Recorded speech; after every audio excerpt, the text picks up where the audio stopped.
As President Biden prepared for his meeting with Chinese President Xi in San Francisco, lawmakers in Washington were sorting out a plan to prevent a government shutdown.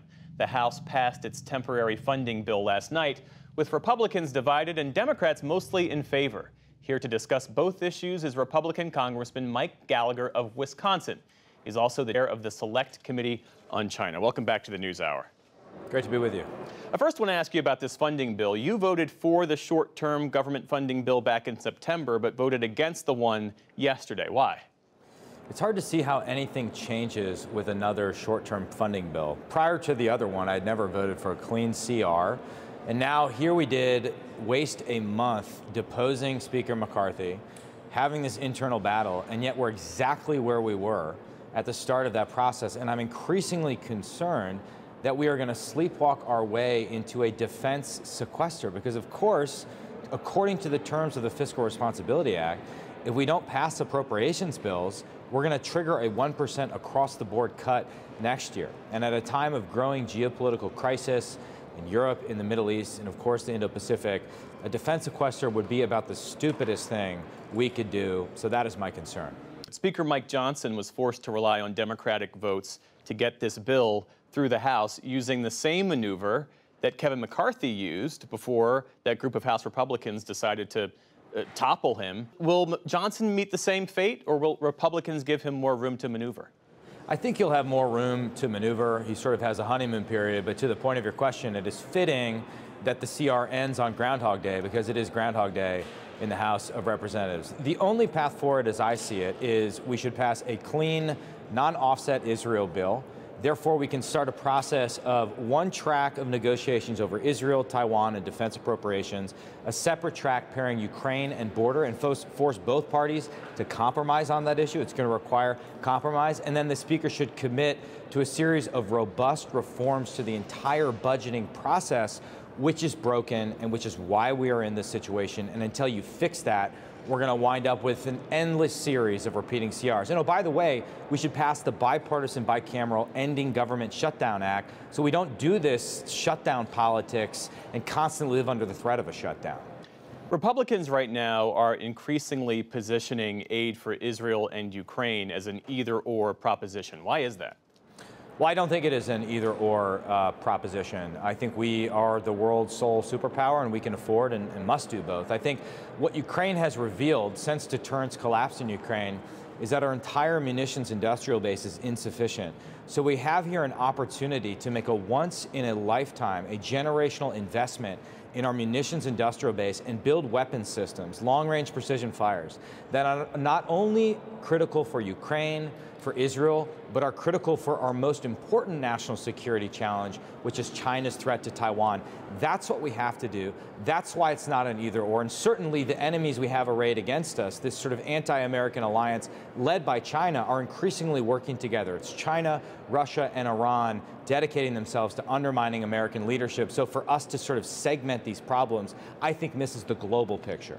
Is that an argument that could hold sway among the Republicans who are increasingly skeptical of providing funding to Ukraine? Well, I think if we required, as part of the Ukraine funding, a couple things. One, the administration to come to us with a plan or a classified expression of what the end state is in Ukraine, combined with two, robust Inspector General oversight provisions, I think that would go a long way towards alleviating those concerns.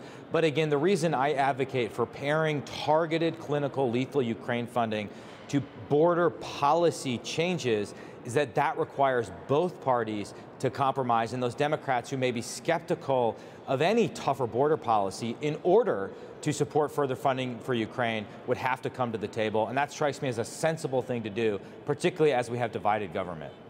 As we mentioned, you lead the Select Committee on China. The White House says President Biden wants to leave his meeting with China's Xi Jinping today with the U.S. relationship with China on firmer footing. In your view, how should the administration navigate this relationship with the focus on problem solving over provocation? I think the important thing to do is not to slow defensive action just to sit down at the table with Xi Jinping or other high-level CCP officials, because time and again, we pay a price just to get to the table. The CCP makes a promise at the table, and then it reneges on that promise later. Put differently, we pay up front in cash, but for the Chinese Communist Party, the check is always in the mail. And this meeting itself has come at a cost. We haven't sanctioned a single PRC official over the last 2 years for human rights abuses in Xinjiang, for its takeover of Hong Kong. We obviously haven't had a meaningful investigation into the origins of COVID. The spy balloon incident was downplayed. So there has been a revival of diplomatic and economic engagement with China that has come at a cost. And in response, China has actually grown more aggressive. You see right now an unprecedented tempo of pressure being applied from the mainland against Taiwan. And so I hope, if nothing else, President Biden will communicate in strong and clear and no uncertain terms that this threat to Taiwan needs to cease.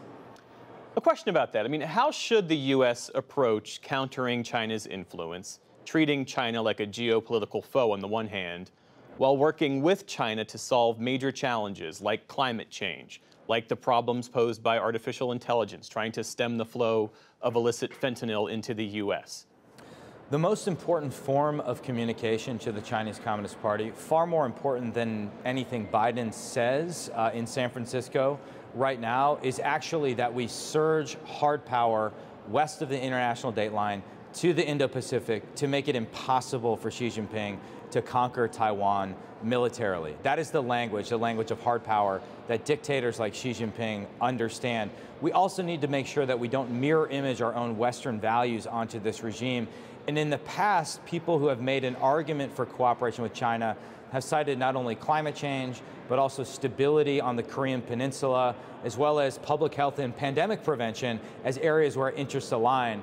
But the pandemic, the increased threats from the North Korean regime, and certainly the fact that China is the worst environmental actor in the world, I think undermine this argument that somehow our interests align or that Xi Jinping cares about commitments made at COP27. I can assure you he does not.